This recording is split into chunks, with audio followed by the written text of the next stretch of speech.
चंपावत में मुख्यमंत्री पुष्कर सिंह धामी ने केंद्रीय राज्य मंत्री अजय टम्टा के साथ टनकपुर के ठूलीगाड़ में मां पूर्णागिरी मेले का विधिवत शुभारंभ किया। मुख्यमंत्री ने मां पूर्णागिरी धाम में पूजा अर्चना कर प्रदेश के सुख समृद्धि की कामना की। उन्होंने कहा कि पूर्णागिरी मेला आस्था, परंपरा और संस्कृति का विराट उत्सव है।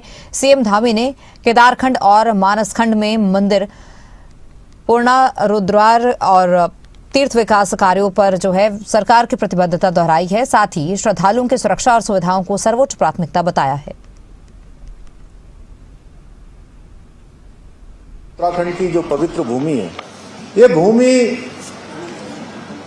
सदियों से भारतवर्ष की आध्यात्मिक केंद्र का केंद्र रही है। बड़े बड़े ऋषियों ने, बड़े बड़े तपस्वियों ने, मुनियों ने, बड़े बड़े पूज्य संत गणों ने इस भूमि में अपनी साधना की है। हमारे चार धाम, शक्तिपीठ और सिद्धिपीठ केवल तीर्थ स्थल मात्र नहीं, बल्कि भारत की सनातन परंपरा, आध्यात्मिक विरासत और सांस्कृतिक अखंडता के जीवंत प्रतीक हैं। आदरणीय प्रधानमंत्री जी के मार्गदर्शन में, उनके कुशल नेतृत्व में हमारी सरकार राज्य के समग्र विकास के साथ साथ यहाँ की जो सामाजिक, जो हमारी समृद्ध सांस्कृतिक विरासत है, उसके संवर्धन के लिए, उसके संरक्षण के लिए निरंतर काम कर रही है। और आदरणीय प्रधानमंत्री जी के मार्गदर्शन में हम उत्तराखंड को विश्व की आध्यात्मिक राजधानी के रूप में स्थापित करने के लिए निरंतर काम कर रहे हैं। क्योंकि आयुष की भूमि है, योग की भूमि है, ये हमारे ऋषि मुनियों की भूमि है, ये पवित्र हमारे अनेक तीर्थ स्थल, चार धाम, आदि कैलाश, जागेश्वर धाम, मां पूर्णागिरी का धाम, मां बाराही का धाम, जागेश्वर धाम, जितने में हाट कालिका का स्थान, मां रणकोची का स्थान, मैं जितने स्थानों का नाम लूं, मैं समझता हूं उतना ही कम है।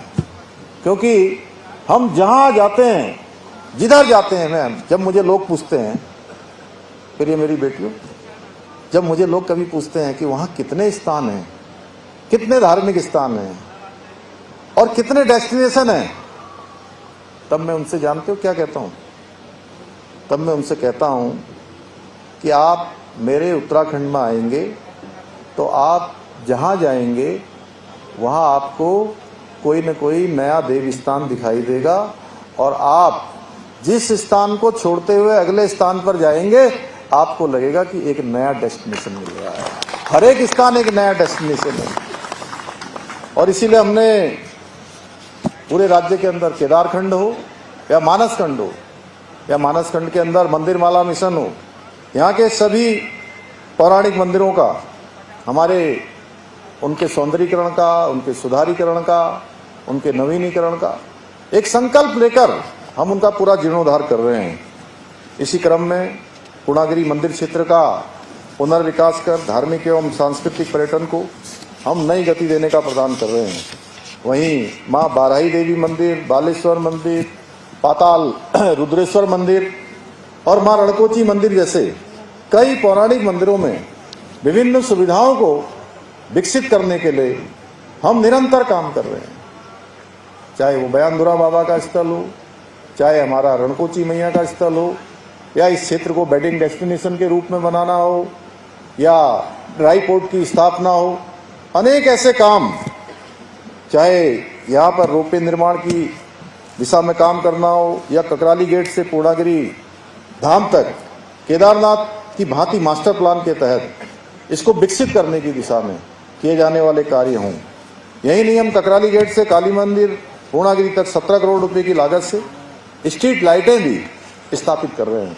और तो आने वाले समय में हमारा बाटनालगढ़ से जो बड़ी नदी, नहर, जो बरसाती नाला आता है, उसके साथ बड़े बड़े बोल्डर आते हैं। मैं जिलाधिकारी जी को कहूँगा कि उसकी ऐसी व्यवस्था बनाई जाए कि वो बोल्डर हटें।